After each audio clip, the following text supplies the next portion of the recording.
All right. Hello, everybody. Thank you all for coming out here tonight. It's so great to see everyone here. Tonight, we're going to run through some slides and introduce you to RSP as a program. I'm going to introduce you to the team this year. And then afterwards, we'll have some former students come up, talk about their experience and their offers, and then have a bit of a Q&A session so that you can ask us any questions you might have. And then at the end, there'll be pizza and drinks. I do ask as well, if you want to have any food or drinks, you wait until the Q&A is finished, just to make sure that everyone has the same access and we don't run out. Okay. Before we begin, I want to just thank our sponsors. We have two primary sponsors, that being the Computer Science Club and the Competitive Programming Club. Now, if you're not already involved in the clubs at the University of Adelaide or in your respective universities, I highly recommend that you get involved. These two clubs have been instrumental in helping RSP to grow. RSP is a program that runs over the summer, and then for the rest of your university life, you need to find other methods of growing as a developer and just as a person. And these clubs are perfect ways to do that. The Computer Science Club runs a lot of events, workshops, and they have like the Duck Lounge, which is a great place to go and hang out with fellow computer science people, and a very active Discord where you can talk about all of your coursework. So I highly recommend that for anyone in computer science. And the Competitive Programming Club, they host a lot of competitions, and the kinds of like programming competitions you'll be doing there are very similar to the kinds of problems that you'll be solving in interviews. So it correlates very highly with RSP. RSP got me into the Competitive Programming Club. That gave me the ability to fly out to Sydney and compete in ICPC Regional. So it's a fantastic opportunity. I highly recommend getting involved in the clubs if you're not already. All right. So what is RSP? RSP is a very intensive 3-month-long bootcamp that runs over the summer in between the two university semesters. And its goal is to get you an internship at a big tech company. We start off by putting you through some pretty intensive theory study. You'll need to read 2 pretty long books, or parts of them at least, and learn a lot about data structures and algorithms, content which, if you're a first year here at Adelaide, you won't have been exposed to before, but it is instrumental in being able to pass any kind of interview for most big tech companies. And once you're done with that, we'll put you through a bunch of practice questions and mock interviews, and just really drill in this training so that hopefully by the end of the summer, you can just be interview machines coming out and getting a ton of fantastic offers. So to illustrate this, here are some statistics from like all past years of RSP. So we have had 825 total students enroll over the years, of which only 332 have finished the program. So it is a very difficult program, and most people drop out. We are not lying when we talk about its difficulty.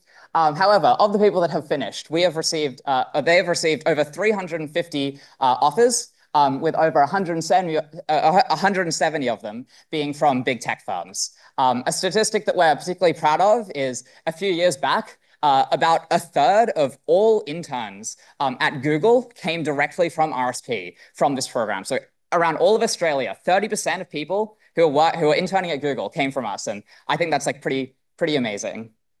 Yeah, so if you haven't seen already on the event information, this talk here, a step-by-step guide to passing big tech interviews, is kind of a prerequisite for understanding the program and for attending this talk. Now, if you haven't seen it yet, that's okay. If you're watching this after the fact on YouTube, I recommend going and watching this now beforehand. But this will just talk about, in much more detail than we'll discuss today, what the interview process is like at these companies, and what you need to do in order to land an internship at a big tech firm. And that will explain like the reasoning behind like a lot of the requirements we have, and behind the reason that we do what we do. So yes, if you haven't seen this yet, look it up afterwards. It's available for free on YouTube, and yeah, highly recommend it.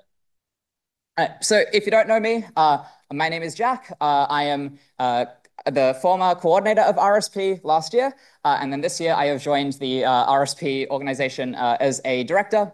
I interned at Jane Street directly after my time in RSP as a student. And while I was interning, I also mentored my own cohort of RSP students. I last year then returned to coordinate RSP and have now moved full-time to Hong Kong to work at Jane Street as a software engineer. And so it's been a pretty like amazing journey that I've had, and it wouldn't be possible without RSP. So I'm very thankful for that. This year, we have a new coordinator who I'm very excited to introduce you to. Zach Anderson is a good friend of mine. He joined RSP as a student 1 year after me. And since then, he has been very involved in a lot of university clubs. He's gotten offers from like so many companies. Like he's been working at IMC Trading as an intern. He's also been working throughout the year at Insight Factory, where he's been working on the like recruitment process. So he's got an insight into like the other side of recruiting. He's also been working with the competitive programming club to teach mainly first-year students about competitive programming and running the workshops. So he's got a lot of experience. He's very highly qualified for this, and I look forward to seeing how you run the program this year. So Zach Anderson.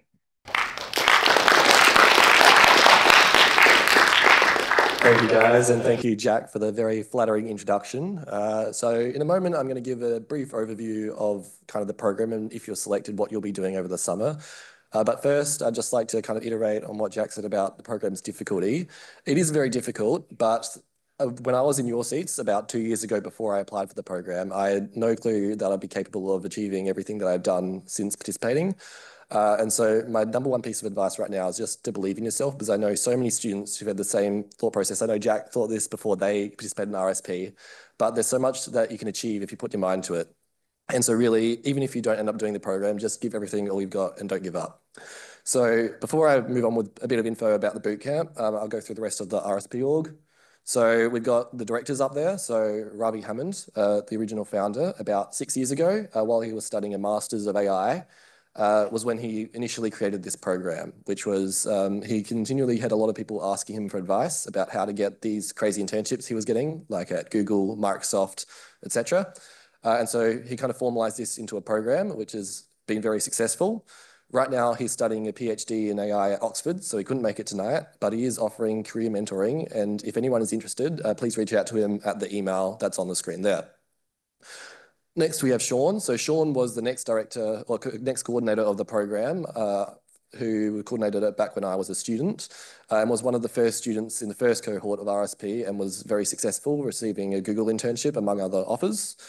Recently, he's published a book, and it's a great read, which I recommend checking out if you have the time. We have Jason, who's been working a lot behind the scenes on a new website, which will be used in the program for the first time this year. So any students selected will be in the first students who get to actually use RSP with this new website instead of a bunch of Google Sheets, which we used to use. So that's pretty exciting. And finally, of course, Jack, who's done a great job as a mentor and then coordinator. So in addition to that, this year we've got some new people as well. So first there's Yaman, who is currently the president of the Computer Science Club and is managing all of the events for RSP. And so he did a lot of work in organizing this seminar tonight. So he will briefly introduce himself and say a few words. Thank you, Zach. Yeah, as you mentioned, I'm Yaman. I'm currently president of the Computer Science Club, and I'm as recently upcoming major events officer for the Electrical Engineering Society. Basically, my role in RSP will be managing all the events that run through the program. So first event is obviously this seminar, which I organized. But throughout the program, we'll have events such as a coding competitions specifically for RSP students, which will be in collab with the Competitive Programming Club. And then we're potentially planning a few other competitions or like other events in collaboration with the Computer Science Club and the Competitive Programming Club throughout the program. And that's just a way to get students engaged and also get them experience, community involvement, etc. And so, yeah, hopefully I'll be seeing some of you around. And yeah, thank you, Zach. Thank you, Yaman. So we also have Tom Frew, who again was also a student and then a mentor in RSP. He's currently working as a software engineer at TikTok and has been to ICPC regional finals. So there's a lot of experience, which he'll be sharing with all the students this year as the lecturer during our Sunday seminars, which we'll talk about a bit more in a moment. So before that, we've got the Discord server. So this is really the hub of RSP and is where almost all communication goes through. The program is designed so that you can complete it pretty much entirely online, and we have students from interstate and some even international. And so the Discord is where kind of everything happens, which includes finding other students to do mocks with, just discussing how you're going in general with the program. And also it's where all of the previous students who have graduated RSP, they're currently still in the Discord. And so it's a really great opportunity to be able to ask them about their experiences They have a lot of advice, especially as now some of them are senior engineers at the companies they've gotten internship and graduate offers at, and can provide a lot of insight into the specific recruitment processes at their respective companies. And also, if you can convince them to give you a referral, it really adds a boost to your application in those early stages. So it's great, really great and worthwhile getting to know them and asking about their experiences. So next we have the Sunday seminars. So Tom Frew is going to come and briefly speak about those, which will be conducted every Sunday of the program to kind of broaden your experience and give you a bit of extra information to supplement your learning. Yeah, thank you, Zach. So the Sunday seminars are something that we add to RSP to supplement the work we do with our coding problems and mock interviews. It's one thing to sort of gain knowledge from practicing for interviews, but the Sunday seminars are designed to encompass a lot of additional information that is required to be successful, not only in getting a big tech offer, but in being a successful software engineer in general.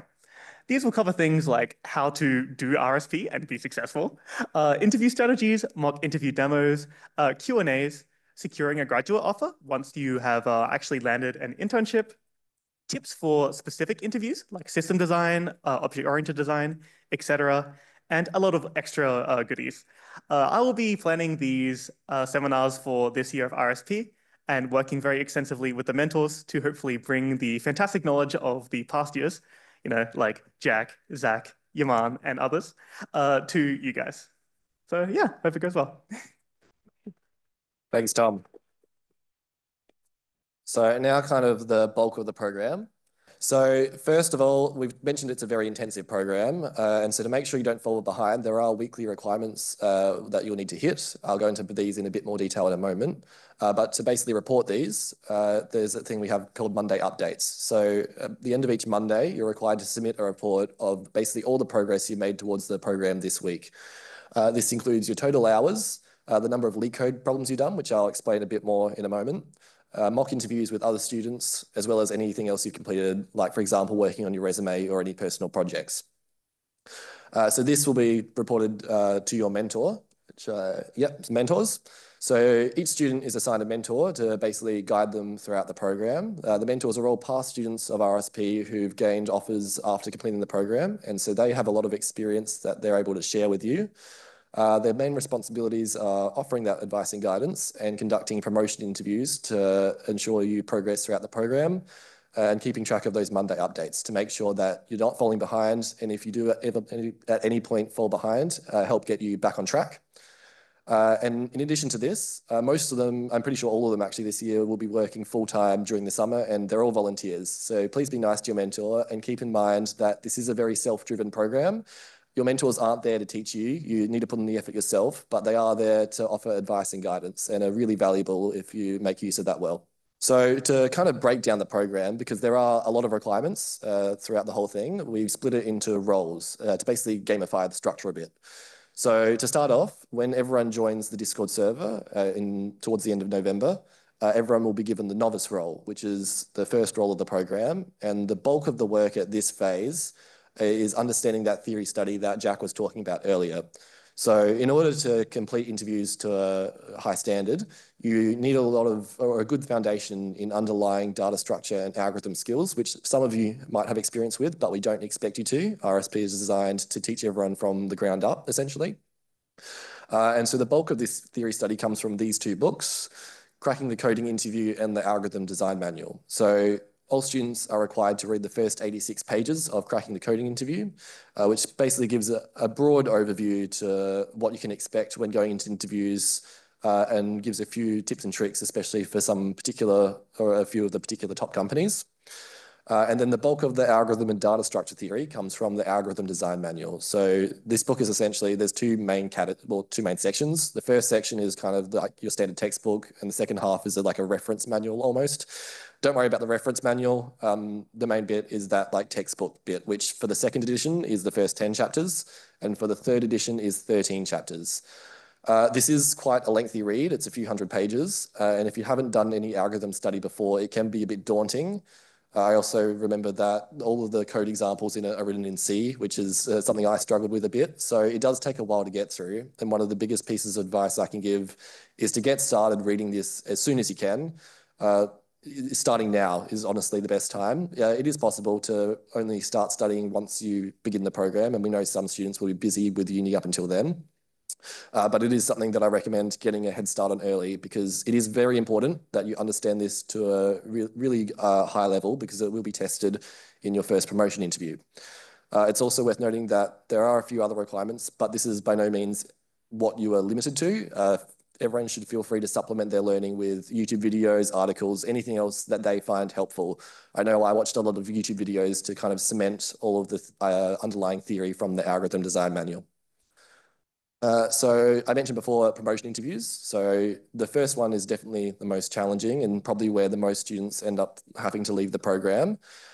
In this promotion interview, your mentor will mainly be testing you on all of that algorithm and data structure theory from mainly the ADM. And so that's why it's really important you have a good understanding of it. Another reason why it's good to get a head start on that theory study is because if you attempt this promotion interview and don't quite meet the standard, which is, again, we'll repeat, it's a very high standard, there is an opportunity to resit it later on after you've done a bit more revision, but only if you get to it early enough. So if you leave your promotion interview to the last minute, your mentor won't have time. Again, they're going to be working full time at a company. So it's good to try and get that in early. And we'll get to deadlines towards the end of this presentation for each of these promotion interviews. But once you're a novice, the I guess focus of the program shifts from mainly being this underlying theory study to actually putting it into practice, and similar to how you will be doing it in real interviews when you start applying for companies.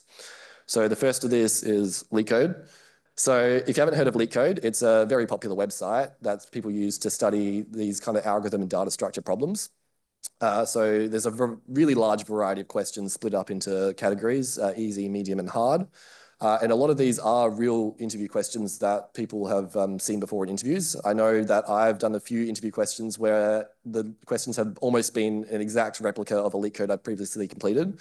So it's good in that sense, but also it just helps build those problem-solving skills to apply those algorithm and data structure problems. So as part of the program, once you hit novice, everyone's required to complete 10 LeetCodes per week with a decent spread of the different difficulties, as you can see on the slide. In addition to this, all LeetCodes will be timed. So to get used to the pressure of that time pressure during interviews, we get everyone to time how long it takes them to complete their LeetCodes. And these used to be recorded in a spreadsheet, but as I've said, we've got that nice website now. So this is a first ever seen screenshot. I think this is new for all of the RSP grads in here too. But yeah, they'll be recorded in your account on the website. And that serves as a way to basically keep track of how fast you're being able to solve the different difficulties, with different target times for each of the difficulties, which hopefully you'll bring down and meet by the end of the summer. We also do have a particular way of asking people to do LeetCodes. If you can't solve one, we get everyone to spend at least 2 hours working on the problem, even if you're completely stuck, just trying to brainstorm any ideas you can. This sounds quite tough, and it can be at times, but there's a very good reason for it, which is firstly that a lot of these problems are just recognizing the same patterns and applying the same algorithms and data structures over and over again.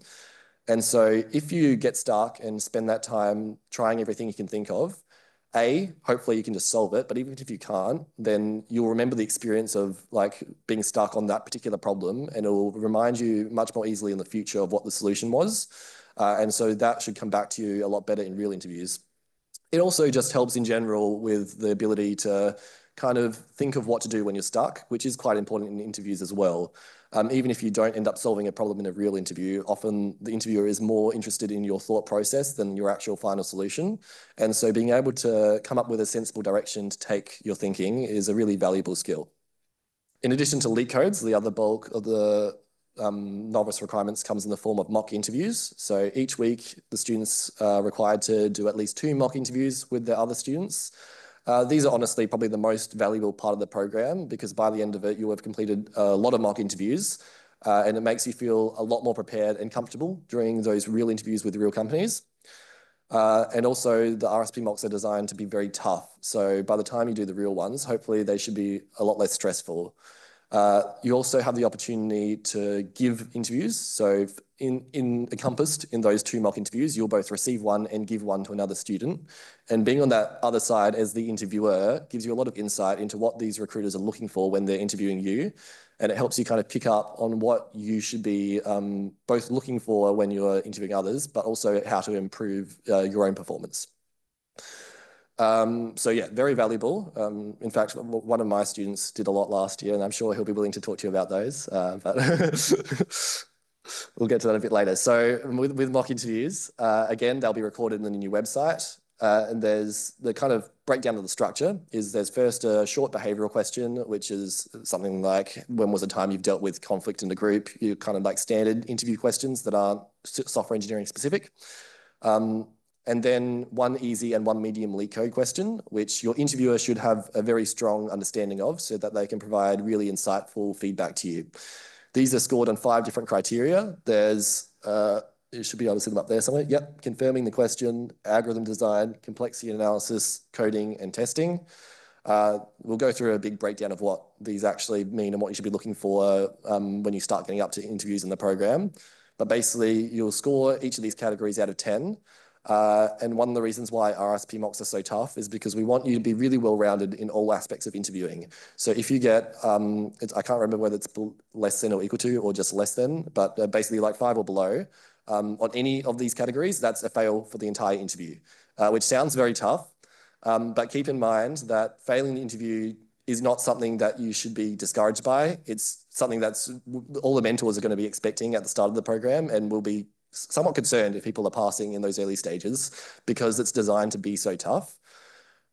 It's by no means like a benchmark for how hard real interviews are. We expect real interviews to be a lot easier in reality. And the point is to kind of make you so good at interviewing that by the time you get to real interviews, you'll breeze through them compared to the RSP ones.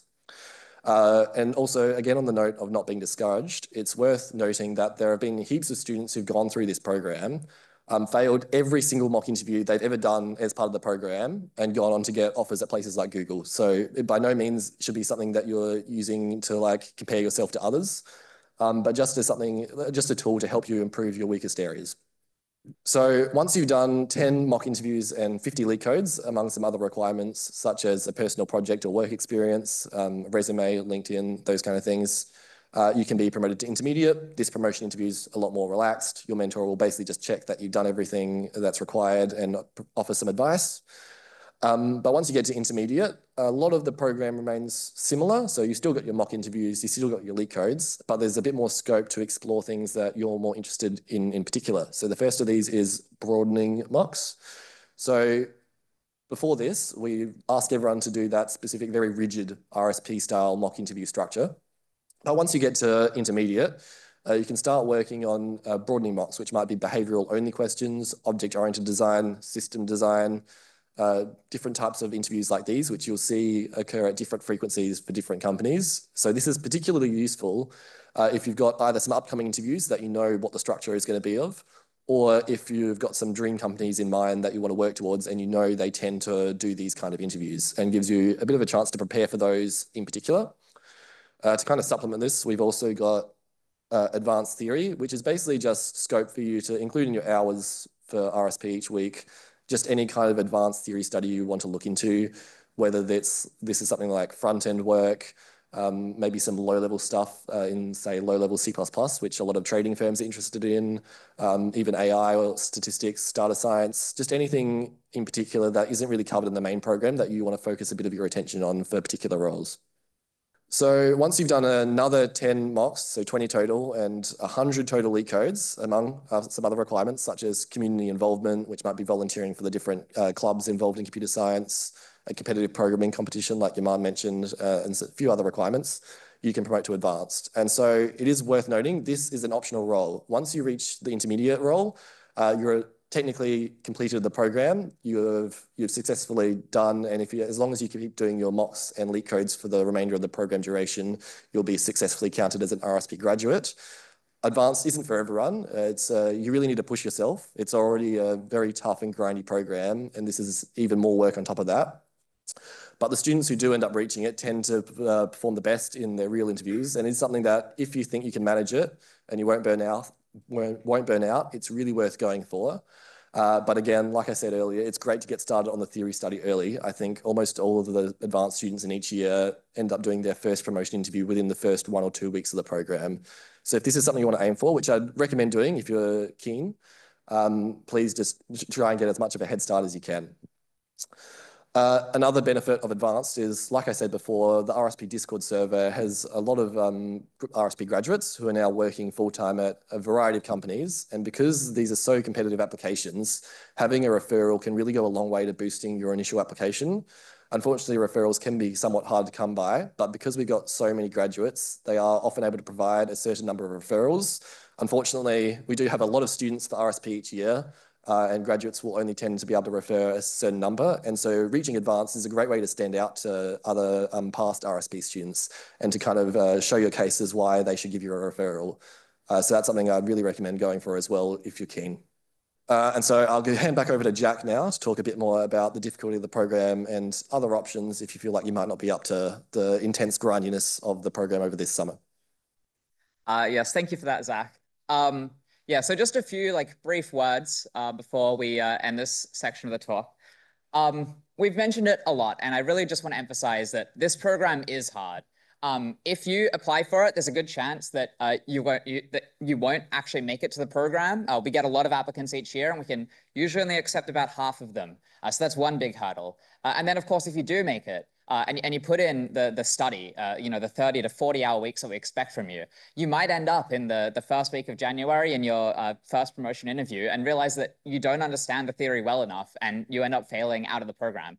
It is really tough. And the holidays are a time in which you would normally be spending with friends and family, and we're asking you to give that up so that you can read computer science textbooks. I just want you to all be aware of what you're getting into, the commitment that we expect. I recognize everyone in this program is a volunteer just trying to help you, and ultimately, if you don't put in the effort, then a lot of this work is going to be for waste. So if you do apply, I please just do your best to commit and put in the work and recognize that there will be trials and tribulations, but that you can get through them. And that brings me to another point, which is that you don't need this program to succeed. If this sounds like too much for you, if you don't think that you can commit to it, maybe you're busy this summer and you feel like this is your one opportunity to do RSP and you're not sure if, what you're going to do because you can't make it. There are other options. RSP is really just a method that Ravi found that worked for him to get an internship. But of course, other universities don't tend to have a program like this. I think RSP is uniquely suited to Adelaide because we only have a 3-year computer science degree and we barely learn any of the theory in our first year that are needed to pass these interviews. So there's a lot of demand here for a program like this, but it's certainly not the only pathway. And it's not the pathway that most CS graduates and students throughout the world will use to be able to get into these companies. You also don't need to feel like you need to get into a big tech company while you're at uni. You can always work at other companies beforehand. And if you want to eventually work at a big tech company, you can build your skills and over time you can eventually transfer to them. Or maybe you're not interested in working for a big tech company at all. That's fine. Just understand what your goals are, what you want, and what the potential pathways are for you. RSP is one pathway we're trying to offer, but it's not for everyone. And if you don't get in or if you drop out, it's not the end of the world. We treat the bootcamp as if you're putting in the same amount of effort to RSP as if you were trying to get 4 high distinctions in a full semester, a full semester's university course load. So for some of you, getting 4 HDs will be easier than others, and you can kind of imagine that if you're really gunning for advanced, that's going to be a whole lot harder than if you're just trying to reach intermediate. So think about how much effort it would take you, how many hours you would need to put in if you wanted to reach those 4 high distinctions, and try to apply the same amount of effort into RSP. Yeah, so just to add a few words to what Jack mentioned there is also when we say the program's hard, it's not, I wouldn't say it's hard in terms of you need to be smart to complete it. You don't really need to you don't need to know anything right now. It's just hard in the sense that it's a lot of work and a lot of commitment. So don't feel discouraged if you feel like you're not smart enough to do the program, but just be mindful, it will be a lot of hours over the summer. Also, another thing is if you do want to follow this kind of RSP structure, but don't think you can commit to it this summer, there is a publicly available RSP drive with documentation of essentially everything we do and all the processes we follow. And so feel free to contact any of the RSP team if you'd like to get access to that and can follow along with that in your own time. But so back to like the program, I mentioned before there's the promotion interviews. These are kind of like the deadlines and key dates. So the program starts pretty much right after Adelaide University exams finish. Then there's the novice promotion deadline at the start of January. And then about a month later, there's the intermediate promotion deadline. Like I said, advanced is optional. So there is no deadline for this just by the end of the program, which will be about a week before uni starts back up. So yeah, it'll be on the 22nd of February. We also do have a barbecue park party in the Adelaide Parklands after the program finishes, which is always great to, especially since most of the program's online, to actually see everyone in person and kind of celebrate everything that you've achieved this summer.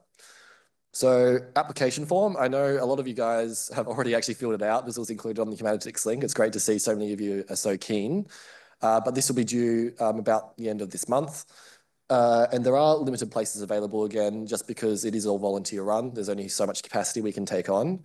My best advice for getting selected is just give thorough and honest answers. Again, this isn't a program we're looking for the smartest people. We just want people who will make the most of it and are willing to commit that time over the summer, because it is really unfortunate if a student has to drop out halfway through, because that's kind of a month of their summer gone, as well as a month of their mentors and everybody else who's been supporting them throughout the program. So just be thorough and honest. I'll go to the next slide in a moment where there's a QR code for the application form. Please don't feel like you need to be in a rush to submit it. It is on the Humanistics link, like I said, so you can fill this out anytime up till the 28th of September. I've also received a few messages asking if you can resubmit your answers. That's perfectly fine. Please just make sure to use the same email and phone number on the form so that we can just look at the most recent submission for each person. I also have my RSP email on the next slide. If you've got any questions, feel free to reach out to me through that email. And one thing is the RSP organization email sometimes does go to people's spam folders. And so after you've applied, please just keep an eye out on your spam occasionally just to make sure nothing goes to there. But if you don't, if we do send you an email but don't receive a response, we'll just reach out to you through your mobile number. So in a moment, I'll go to the next slide so you can start filling out the application form right now if you'd like. I'm also going to ask some of the past RSP students who've graduated to come up and speak briefly about their experience with the program and what offers they've received. And then we'll have a few of them stay up for a Q&A afterwards. All right. I'm Patrick. I did RSP in the most recent summer, and towards the start of this year, I got offers for software development intern at both Jump Shading and Jane Street. So I'll be at Jane Street for an internship this summer in Hong Kong. And I'm also pretty involved in the competitive programming club. So everyone, please join the Discord if you haven't already. My name is Austin. I'm a second year computer science student here at Adelaide. I'm a part of the computer science club here as well. I did RSP this summer as well, and I got an offer at Google, where I'll be in Sydney this summer. Hi, I'm Georgia. I did RSP 2 summers ago. I'm currently a third year computer science student. I got an offer from Susquehanna last year, which I interned at, and this year I'm going to be interning at IMC. You should speak. Me speak too. Well, Jack kind of already said it, but yeah, so I did the program same time as Georgia. Well, Jack was a mentor two years ago. And so during then I received offers from IMC Trading, Susquehanna and Optiver, as well as at Atlassian and insightfactory.ai. So I've been working at Insight Factory part-time for about 1.5 years now, really. And I did IMC Trading internship as a software engineer last summer and received a graduate offer to go back once I graduate as a software engineer, but will also be returning as a quant trader this summer, which is something that I've grown more interested in recently. Yeah, I don't think I mentioned my offers, all my offers earlier, but when I when I was a student in the summer of 22-23, I received an internship offer from Atlassian, Citadel Securities, and Jane Street. And then I accepted my Jane Street intern offer, which turned into a grad offer. I'm Quinn. I did RSP in the most recent summer, and this year I've received offers from Jane Street and Atlassian, and this summer I will be working at Jane Street with Patrick. Hi, I'm Ben. I'm a fourth year in comp sci, and I did RSP this summer as well. And I just want to say, before I say my offer, if you're like third year, fourth year, and kind of worried about your position, maybe you haven't studied the best, maybe you're like kind of behind in uni, or you feel like you haven't gotten the most out of uni, That's exactly how I felt when I was sitting there last year. And now I've got an offer at Atlassian and we'll be interning there this summer. So it's never too late. And RSP is a really good place to kind of pick it back up and lock in. Hi guys, I'm Din. I'm finally a computer science student here. Before I did RSP, I had only done OOP. I did have no knowledge about data structures and all that. RSP taught me everything. And I applied to Atlassian and I got an offer from Atlassian. My name's Noah. I'm third year and I joined RSP at the end of second year last year. I got a couple. I attempted a couple offers before getting my final offer at MongoDB, which I'll be doing in Sydney. But I think it's important to realize that you're gonna end up applying to many places most likely, and I think you just got to keep trying. You can't just give up at the end of your first offer. So yeah. And I'm Tom, as I got introduced before. I did RSP 3 years ago after my first year of uni. And during RSP, I got offers from Atlassian and Optiver. But now I work as a full-time software engineer at TikTok. Cool. So we're going to have a Q&A now. So everyone who's staying up for the Q&A, please stay here. Yeah, so if you have a question, feel free to raise your hand. We'll send someone up to give you a mic so that it can be heard in the recording. To get started, I might also put Quinn on the spot. I mentioned earlier that one of my students got a lot out of the mock interviews, which are one of the most beneficial parts of the program. This was Quinn, who I think I'm almost 99% confident set the record for easily the most mocks ever completed by a single student in the program. And I think it panned out very well for him. So I was wondering if you'd like to say a few words about how you found the mocks and why you think they were so valuable. Yeah, so I did do about 60 mocks during the program. I did find mocks very valuable. So one thing is you can do leak code and you can do every other aspect of the program very easily outside of it, whether that's after you've graduated or if you don't complete the program or you don't get into the program. It's very easy for you to just do leak code. Doing mocks is something that's quite hard to do if you're not in a program like this. So I definitely took the opportunity to do as many mocks as I can because I think it's a great way to practice all elements of it. Because during mocks, you're still doing technical questions. So your technical skills are improving as well as your actual interviewing skills. So I found doing that many mocks made interviewing a lot less daunting, and I've failed very, very few interviews. So I think that has paid off. So I definitely recommend doing as many mocks as you can during the program. Hello. Hi, my name is Long, and I'm a first year student in UNLA. Is there a must requirement to able to join the program? For great example is, I heard that the program is online.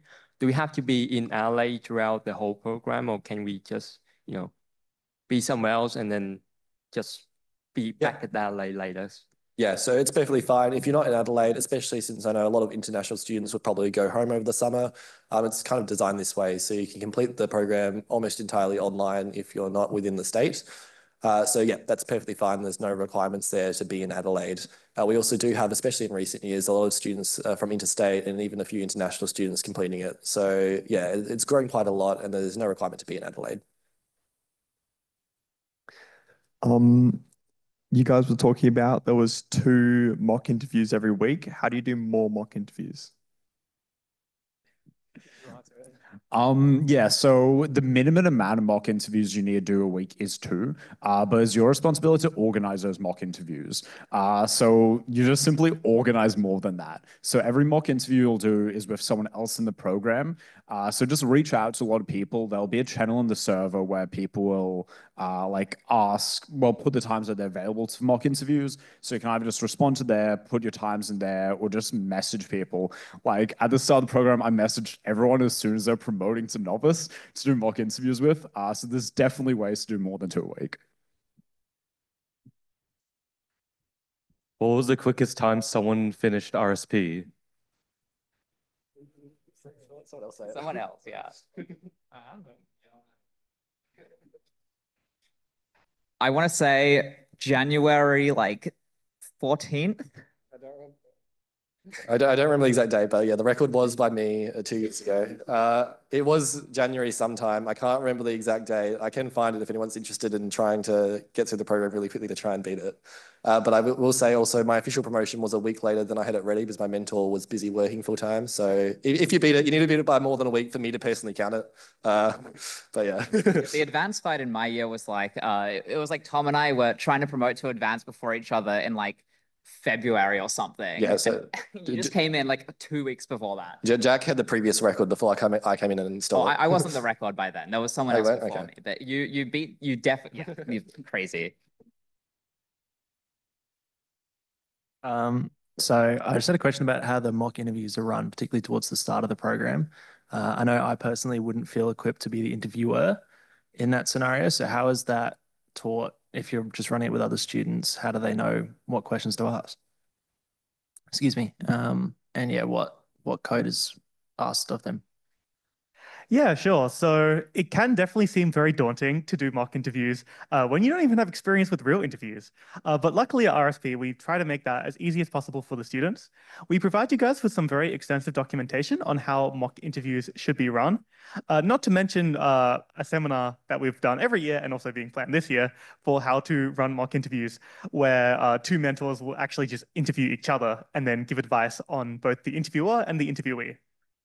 As for what we're looking for in the mock interviews, I think as Zach mentioned before, there's one behavioral question where you simply answer a question based on your programming experiences, a time you had to work with a difficult team member, perform under stress, etc. And then two coding problems where we look for a very specific set of criteria within solving this problem. This is confirming the question, getting a good estimate of the complexity, writing good code, testing it, etc. But before mock interviewing, we should make that very clear to you. So hopefully there should be no issues. Thank you. Is there a preferred language for RSP? Yeah, so like Jack was saying, like the algorithm design manual, the code examples are in C, but we don't expect people to use C. And really like most people will probably be using like Python or C++, but really like for algorithm stuff, like C++ is common, but also like there's an aspect of like, if you're more comfortable with like some other language, that's also fine, as long as you can kind of like communicate it to the interviewer. So the most important thing is not that the language itself, it's just that you can kind of like get your ideas across to the interviewer. So yeah, Python, C++, but also Java, yeah, if you like. But yeah, whatever you're comfortable with, as long as you can kind of like communicate it well enough. Just an extra side note on that, it also depends on what role you want to go for as well. If you're wanting to go for a Python role, a lot of companies only offer roles in Python or Java. And if you've been practicing in C++, then you don't know how to do that. Whereas other companies like HFTs will be very strong. They only want C++ developers or like a couple of Python. So it really depends on what role you're specifically wanting to go for. Hey, my name is Sadan, and I've got a clarification to make and also a question after that. As for my clarification, I know you guys were talking about the ADM and the design manual and how we're meant to read it beforehand. Is it that you read those books and then you go and do your lead codes after that once you graduate the beginner role, right? And then you, like you said, you watch YouTube videos or whatever to surplus that, right?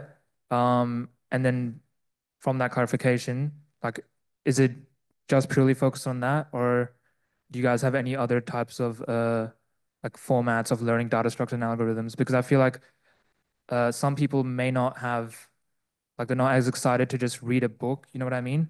Like maybe there's a different way of learning it. So that's just what I wanted to ask. And for my question, the LeetCode problems you guys talked about, are they randomized?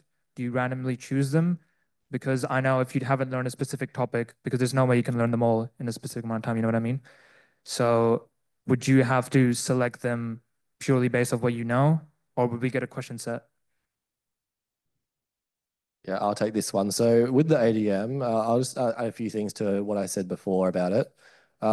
So yeah, I highly recommend getting started on it as soon as possible. You don't need to until the program begins, when everyone's in I always get novice and beginner mixed up. Is it novice first or is it beginner?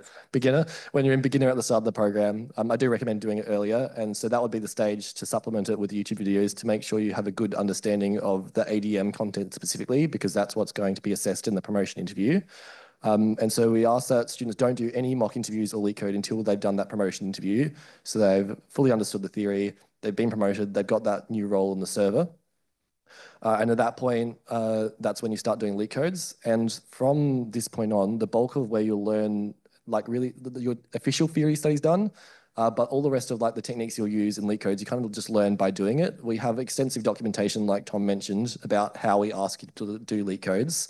And this includes studying the solutions. So it will be a randomized list. We ask you to do random leak code questions because that kind of reflects how it will be in real interviews. You have no clue what you're going to get. Whereas if you're like looking at a particular topic, it makes it a lot easier to kind of figure out where to go. So yeah, random leak codes, naturally, of course. Naturally, of course, there will be, you will encounter a lot of leak codes, especially early on, where you just don't know what to do or how to use a certain data structure. And so that's why the solution study is really important, and that you have a really good and in-depth understanding of how the solution works, and that you implement it yourself afterwards, so that you're able to replicate that in the future for any other leak codes that use similar techniques. Did that answer, was there anything else, or did that answer everything? Hey, will there be an RSP poker tournament? I would like there to be. I was going to organize one last year, but I didn't have time. So hopefully we'll do a fun no stakes, but a fun one online during the Discord server. But also, because it's all online, students are welcome to like organize to do activities with each other just during their off time in the program. And it's a great chance to make a lot of friends in the same cohort too. So if I or like Yaman don't get around to it, I'd recommend just organizing some people to do it on your own. Oh, hey, up here. Hello. So I'll say that like a few years ago, I saw a older guy talk about how he got a senior role at Atlassian, like he'd been at mid-level and came to RSP. I'm probably in a similar position, mid-level software engineer, and I'm wondering, yeah, like I'm sure there's a lot that can be learned here for senior level interviews. You know, notwithstanding there'll be probably no system design in this, but yeah, can you probably speak about that?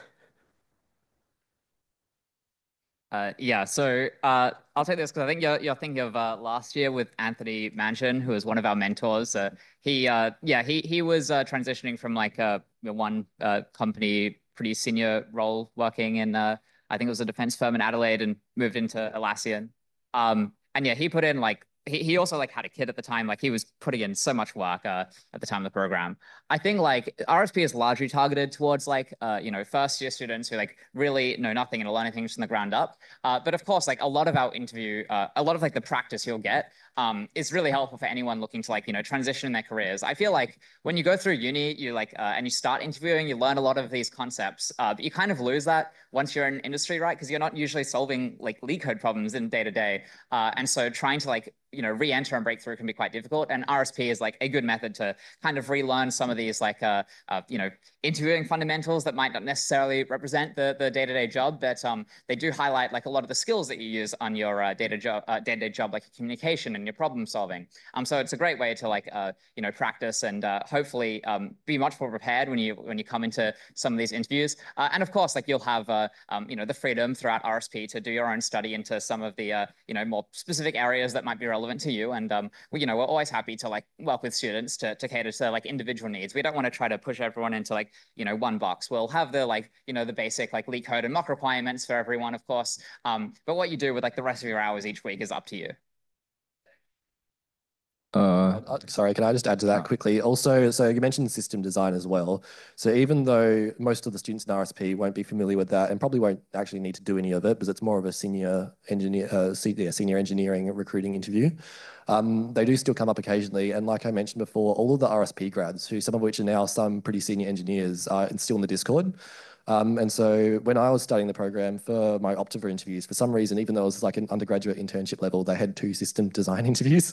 And so I was very unprepared for that. But one thing that was really helpful was one of the past RSP students who was working at Optiver and had been through those interviews, helped me do extra mocks like outside of the regular ones with your peers during the program. And so just having those past RSP students as well, especially as going for the senior engineer roles, I imagine would be very helpful. And also one other thing that's not related, but I wanted to say earlier about the algorithm design manual, is for any other students who are like second year onwards and have already done a bit of LeetCode or algorithm study, we do ask you to read the ADM again, even if you've read it before, even if you know, or if you think you know the content, because again, we are testing that very specifically, but it's the easiest way for us to make sure all the students have done the study. And a lot of it you can forget, especially some important details. And so even if you think you know, please read through the algorithm design manual, either the first 10 chapters for the second edition or 13 chapters for the third edition again. So, do you think it's too late for me, or is it suitable for me, master of coursework first year, to begin the program and succeed in it? Hey, yeah. So I wasn't in the exact same situation, but last year I was in my third year. I'd already done all the like ads and ADSA, and I'd already done third year courses, and I thought for a while that it was too late for me. It's definitely not. Even with Anthony last year, well, he didn't. When did Anthony do it? Was it last year or? Yeah. So Anthony did 2 years ago, and he's like 35 years old. So it's never too late. And this is it's a really good way to kind of get back into it. If you feel like you've kind of dawdled, I guess, in uni, or even if you feel like you just didn't get everything that you needed to get out of uni, it's a really good way to get into it. Oh, hello. I'm Jamie, and I just wanted to know, like, if we fall, like, I've got two questions actually, but first one is if we fall sick during the program or injured, are we able to ask for leniency about the deadlines? And my second question is, I think you mentioned that we had to participate in the community. Would engaging in CPC currently or doing at code as a code forces, would that count? Yeah, so there is a lot of stuff that we do take into consideration on a case-by-case basis. So any sickness, of course, especially since it's hopefully going to be just a 1 week or two that'll impact your progress, your mentor will take that into account. And the most important thing is that you're very upfront with your mentor and you let them know ahead of time. Because again, they're volunteers, they're trying to make sure none of their students fall behind. So they can organize alternative arrangements for you and possibly reduce requirements for a week or two, as long as you give them good advance notice as soon as feasible, realistically. This also applies to students who might be working part-time over the holidays. Again, please, if you want to apply for the program, please be sure that that's what you want to do, because it is a long commitment, a minimum 30 hours, preferably about 40 hours per week. But there can be some alternate requirements decided on a case-by-case basis in discussion with your mentor. What was the other thing? There was another part of that question, but I forgot it. Competitive programming for community involvement. So yeah, again, that's kind of up to your mentor's discretion on what they will count exactly. But generally, the kind of advice we tell the mentors is that participating in like clubs events that the clubs are running isn't sufficient. But if you're helping organize them, say you're volunteering to like bring food and drinks to the event, anything where you're doing like the extra step of kind of like volunteering rather than just participating is something that we consider. Like code forces, like that's a good question. That's probably like on the fence of what I'd consider. If you do like a few code forces contests and are actually like consistently trying to push your rating up, I would definitely consider that. But just doing a single contest, probably not. Hey, at some point someone mentioned that there's sort of like a 50% acceptance rate into the program. What are the sort of things you're looking for from someone to accept them? I think like there's not like too much we can say about this. It's mainly just like the commitment. Like we need to be convinced that you're like going to be available at the time and like willing to put in the work, or like if you have other obligations at the time that like you've thought about this and you're willing to work around it. Like, you know, we're not going to expect you to have like, you know, even like a draft of a resume, let alone any work experience or anything. Like, you know, we really want to do our best to help people who have like, you know, as little experience as possible. So I think like, yeah, in terms of like when you're filling out the form, just like be honest with all of your questions, try to be detailed. You know, the more information we have, the better. Don't try to like last year, a lot of students tried to like outsource it to ChatGPT, and it's like so obvious when you do that. Just like, yeah, just speak honestly, give as much detail as possible, and you know we'll do our best to bring you know anyone who's committed on. And I think like if you put a lot of thought into the application, you're thinking about like, oh, what can I do to like optimize our chances? Like chances are you're probably committed enough that you're going to get in anyway. So I don't think I'd worry too much about it. What sort of projects do you guys do? Like personal projects? Yeah, I can talk about it. So in terms of personal project, it's pretty broad what you can do. So you can be, for example, it could be game, it could be like some like personal program. I know a lot of people do study planners of some sort. It could even be like a website. There's a separate, are we still doing a separate like portfolio website as part of the assignment? For advanced, yeah. Yeah. So there's a separate website, which is separate from that. Me personally, I ended up making just like a small arcade style game in C++. So I went through that. I did that alongside the course, and those obviously add towards the hours. So it's not just leak codes and mocks that add towards hours. Yeah, does anyone talk about their projects? Yeah, something that I was a bit like unsure of what kind of projects to do when I was doing it. But I talked a lot with Ravi and with a lot of other people who I like have done it before. And the main thing is that you want to do something that you actually care about. So many people do, you know, I like a study planner, but I don't care about doing a study planner, or some task management thing. I don't want to code that. That's boring. I did a like 3D rendering thing because I was interested in how games render and how graphics works. Essentially anything that you're passionate about and that you can code a lot with, just to kind of get used to coding, because that's kind of the point of the projects, to show that you can code and can kind of like create something from it. Anyone else? Yeah, similarly, I think it's very important to pick a topic that you either have an interest in or it's something that you want to learn. I wanted to sort of apply data structure and algorithms to a larger thing, so I made a Sudoku project which had some cool elements to it.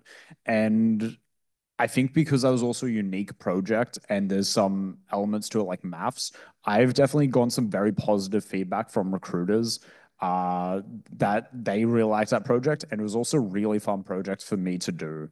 And I think Jack and Zach have also done Sudoku. Yeah, so it's a bit ironic. We've done Sudoku project as well. In my experience, actually, I kind of regret doing that project because I think for some people, again, it depends on what your interests are. So it really worked out well for Quinn. I think it's kind of something that I probably wasted a bit of time on. I could have better spent it working on a different project where that was more interesting to me. I kind of did it just to tick off the project requirement for RSP. But my best piece of advice, I think, if you need to get up to that part where you need to be working on a project to tick off the requirements, you have absolutely no clue what you want to do. Just think of what companies you're aiming for, especially if there's one or two in particular you want to go for. Think about the kind of work they'd be doing there and try and just do something similar to that. That way, best case scenario, you'll love it. You'll get a lot of experience doing similar work to what you'd actually be doing at the company, which you can talk about in your interviews. Worst case, kind of, you don't really like it, but then maybe you reevaluate what companies you're aiming for and you kind of figure out what your goals are going into the interviewing season. I also will say that with the requirements, so there's one project or work experience for intermediate and then a second one for advanced. So if you have worked as a software engineer in the past or are going to be attempting to work part-time or doing the project, that also is a requirement that can be relaxed. Or as long as you've got that some kind of software engineering working experience or project, that can be counted towards it. So RSP is mainly programming bootcamp. So most of the applicants are gonna be CS students.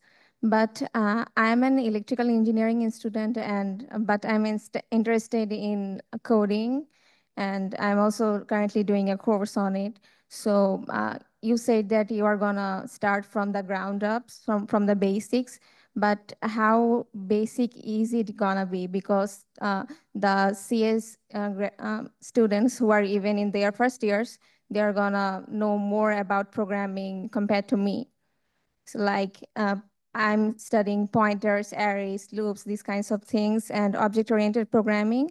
So is it gonna be this level or higher up? And how much is my chances of getting accepted? As you said that the chances of getting accepted is about 50%. Yeah, so like you're saying that like in OOP you're doing like pointers and arrays and loops and stuff. And actually like in the ADM, that's kind of like all that is really like built on right from the start. Like it's not like in the applications, they'll look and see like you've done ads, or like, that's good, and like kick out people who haven't done it. Like it's, lots of people have only done programming through OOP. Like in computer science, it's common that like you'll do MATLAB in your first semester and then OOP in your second semester and then like do RSP straight after that. So like having done OOP is already great. Like there's nothing like regarding your degree that makes you less eligible just because you're doing electrical engineering. Like lots of people doing electrical engineering like do RSP and can be successful. Yeah, Zach's doing electrical engineering. So yeah, there's nothing to worry about with regards to that. I'll also add to what you mentioned about the selection process. We won't really look at what degree you're doing. The main thing is, are you passionate about like getting these internships and doing a software engineering internship? There are plenty of really successful people who've like gone on to like work at these companies who've like skipped university altogether. Like I'm sure you've heard plenty of stories about hotshot like high school dropouts, stuff like that. But yeah, so we don't really care about what your degree is. It's, are you willing to put in the time and effort? Do you actually care about the results that you're trying to get out of the program? And do you have like a basic level of coding ability? As long as you can like code like for loops, pointers, that's already enough, I would say, definitely. Hi. Am I able to do RSP again if I did it last year and couldn't meet the requirements? Yeah, so we'll definitely, like every year we accept like students who have dropped out in previous years. I tend to think like if you've done RSP in the past, you have a good idea of what you're getting into. So there's a good chance that like if you're saying that you're going to be committed, like I kind of trust that. Of course, we're still looking though for a detailed application. I've definitely had like I saw students last year who were like applying and being like, oh, I did the program last year. I was told I can get back in. They didn't put any effort into the application, and like there were other, newer students who were like more, eager, and I was more confident about that I decided to let them in instead. So yeah, if you've already done RSP in the past, just mention that on the form. Talk about like maybe mention like why you dropped out, why this time will be different, and otherwise just like answer as usual. I think we have time for like one more question, and then we'll go for pizzas. What is your personal advice for handling the workload?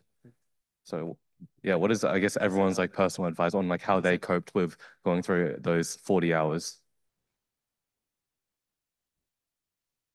Personally, for me, it was just setting myself a schedule. So normally it's holidays, you want to sleep in, you want to relax, you just want to hang out with friends, right?